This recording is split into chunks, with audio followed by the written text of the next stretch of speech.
আসসালামু আলাইকুম। মোর্শেদ শোভন আমন্ত্রণ জানাচ্ছি এনটিভির মধ্যাহ্নের খবরে। শুরু হয়েছে 4 দিনব্যাপী জেলা প্রশাসক সম্মেলন।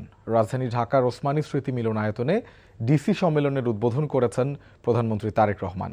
ডিসি সম্মেলনে 8 বিভাগীয় কমিশনার এবং দেশের 64 জেলার ডিসিরা অংশ নিচ্ছেন। এবারে সম্মেলনে মোট 34টি কার্য অধিবেশন অনুষ্ঠিত হবে।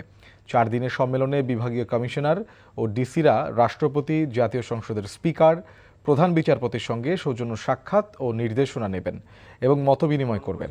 এছাড়া প্রধান নির্বাচন কমিশনার ও কমিশনারদের সঙ্গে এবং দুর্নীতি দমন কমিশনের সাথে কার্য অধিবেশনে বসবেন তারা।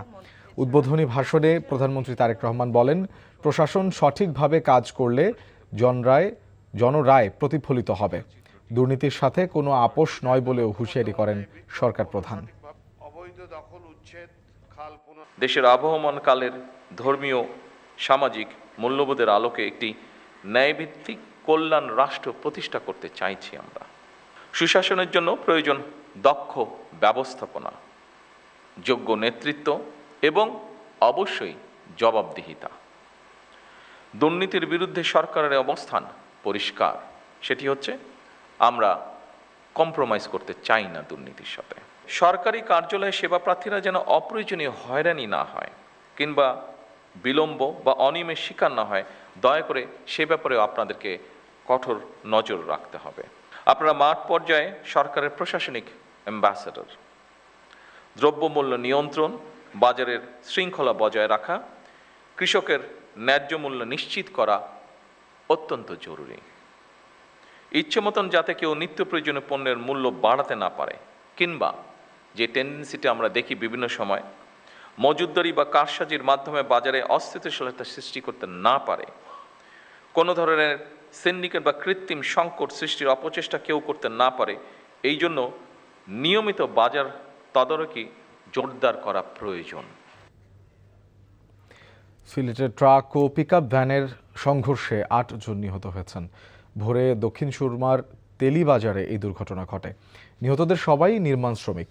পুলিশ জানায়, নিহত শ্রমিকরা পিকআপ ভ্যানে করে সিলেট থেকে সুনামগঞ্জের দিকে যাচ্ছিলেন, আর ট্রাকটি চট্টগ্রাম থেকে সিলেট যাচ্ছিল।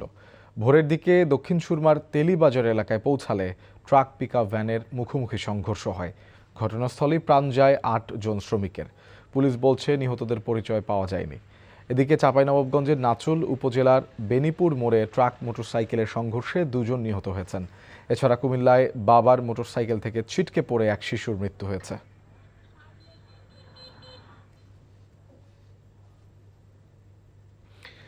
এখনও জলমগ্ন সুনামগঞ্জ, হবিগঞ্জ, নেত্রকোনা, কিশোরগঞ্জের হাওর অঞ্চল।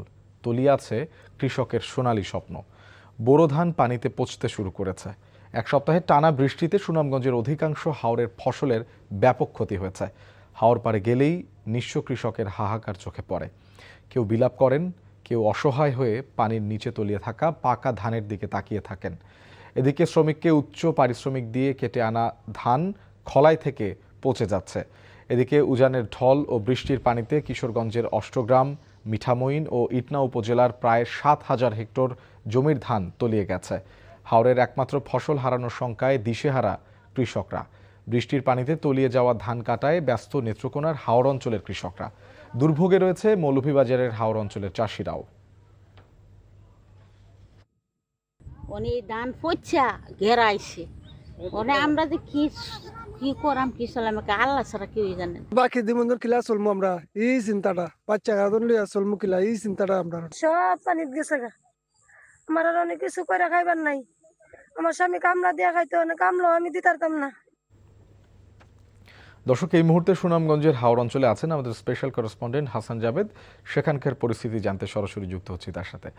জাবেদ, আপনি এখন কোন হাওরে আছেন বা কোথায় আছেন, আর সেখানকার পরিস্থিতি কেমন দেখছেন? বৃষ্টি হচ্ছে কিনা? এই যে এত ধান পচে গিয়েছে, কৃষকরা কি বলছেন? স্থানীয় কৃষি বিভাগ কোনো উদ্যোগ নিয়েছে কিনা, আপনার চোখে পড়েছে কিনা?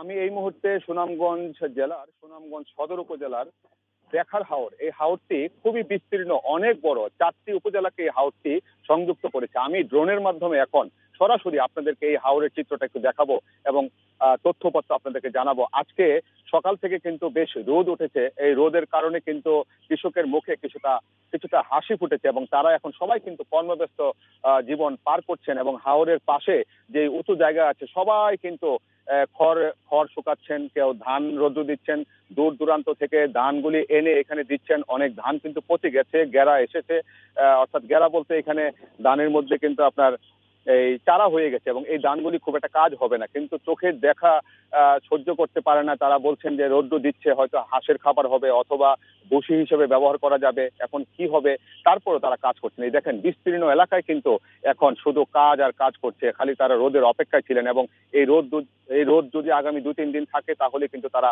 হাওরে অবশিষ্ট যে জমিগুলিতে ধান পড়ে আছে সেগুলি তারা হয়তো এনে সেটা নিতে পারবে, চেষ্টা করবে। এবং এখানকার হাওরবাসীদের এখন চোখে মুখে কিন্তু কান্না এবং চোখে কিন্তু চিন্তার ভাঁজ, যে তারা এখন কিভাবে এই কাজগুলি সম্পন্ন করবেন এবং এই ফসলগুলি তারা নিতে পারবেন এবং যেগুলি তলিয়ে গেছে সেগুলো তো গেছেই, এখন সেই ক্ষতি কিভাবে সরকার পোষাবে সেই চিন্তা তারা আছেন। সরকার সহযোগিতা করবে কিনা এবং করলেও কতটুকু করবে, কি করবে, সরকারের পক্ষ থেকে বলা হচ্ছে তারা চেষ্টা করবেন। প্রধানমন্ত্রী পর্যন্ত কিন্তু সংসদ সদস্যরা বলছেন এবং সেখানে তারা আলোচনা করেছেন, স্থানীয় সংসদ সদস্যরা আমাদেরকে জানিয়েছেন।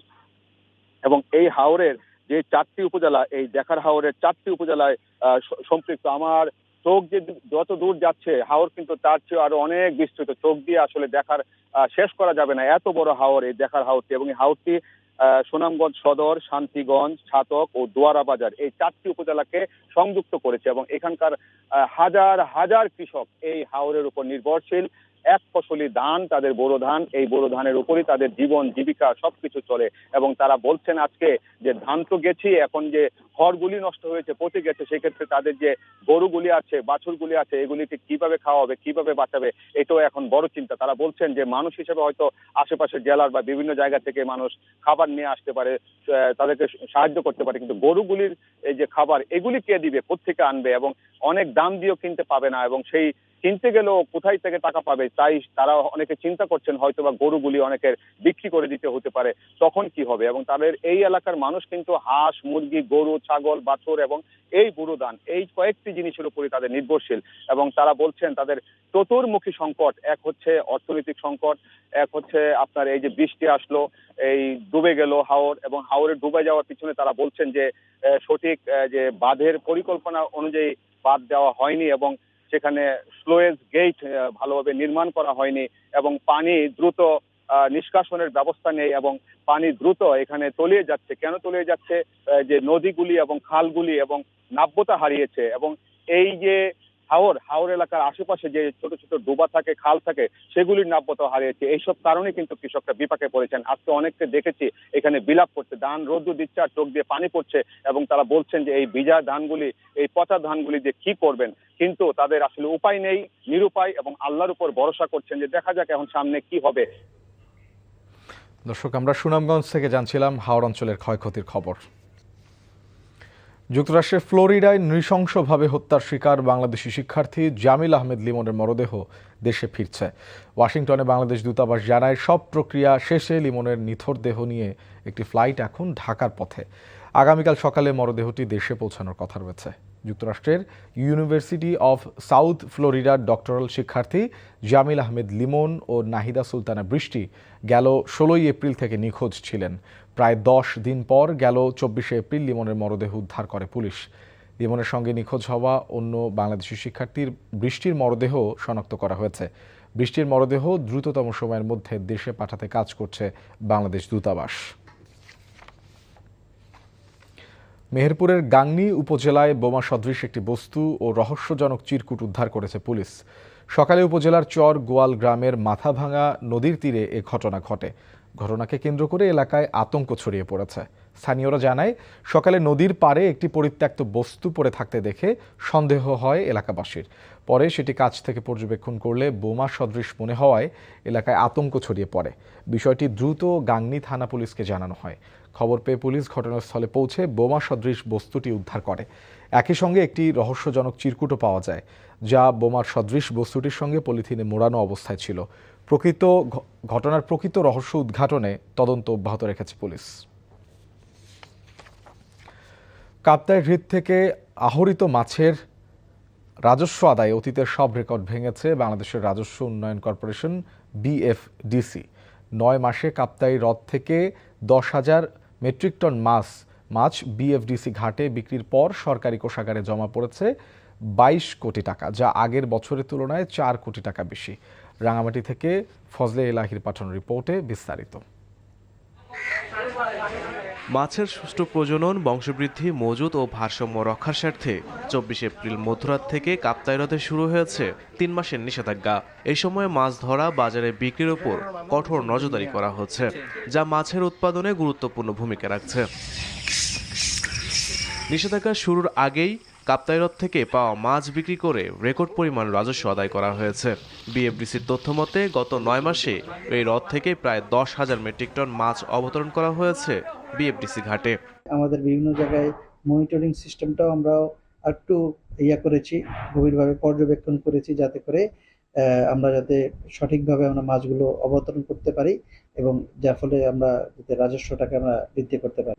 এদিকে সরকারের রাজস্ব বাড়লেও পরিবর্তন হচ্ছে না শ্রমিকের জীবনমান। নিষেধাজ্ঞাকালীন সময়ে শ্রমিকদের বিকল্প কর্মসংস্থানের ব্যবস্থা সহ অবৈধ মাছ শিকারীদের বিরুদ্ধে ব্যবস্থা নেয়ার দাবি শ্রমিক ও ব্যবসায়ীদের। আমাদের একমাত্র দাবি হলো যাতে লুইকটা সুষ্ঠুভাবে পাহারা দেয় BFDC, কারণ বর্তমান যে পাহারা দিচ্ছিল গতবারে অনেক মাছ পাচার হয়েছে। BFDC নিজে জানে, ওরা ধরছে, ওরা নিলাম দিছে। আর আরেকটা দাবি হলো মাছগুলো যাতে নিলাম না দেয়। যতক্ষণ আমরা চাকরি করি তখন আমাদের পেট চলে, কিন্তু আমরা 3 মাস বসে থাকি, এই ব্যাপারে BFDC কোনো উদ্যোগ নেয় না, আমাদের মালিক পক্ষ কোনো উদ্যোগ নেয় না। ওরা আমাদেরকে কেউ মাথায় না, কেউ আমরা মানুষ চাকরি দেয় না, আমরা আমরা বড় দুঃখ থাকি, বড় কষ্ট করে চলি। মাছ আহরণে নিষেধাজ্ঞা চলাকালে কঠোর মনিটরিং চালানো হলে হ্রদের মৎস্য ভাণ্ডার আরও সমৃদ্ধ হবে, এমনটাই মত সংশ্লিষ্টদের। NTV news desk. এই ছিল মধ্যাহ্নের খবরে। এই খবরের ভিডিও সহ আপডেট জানতে ভিজিট করুন NTV অনলাইন www.ntvbd.com। এছাড়াও NTVর জনপ্রিয় সব অনুষ্ঠান ও খবরের আপডেট জানতে ভিজিট করুন আমাদের ইউটিউব ও ভেরিফাইড ফেসবুক পেজ। দুইটায় দুপুরের খবর দেখার আমন্ত্রণ রইল। ধন্যবাদ সবাইকে।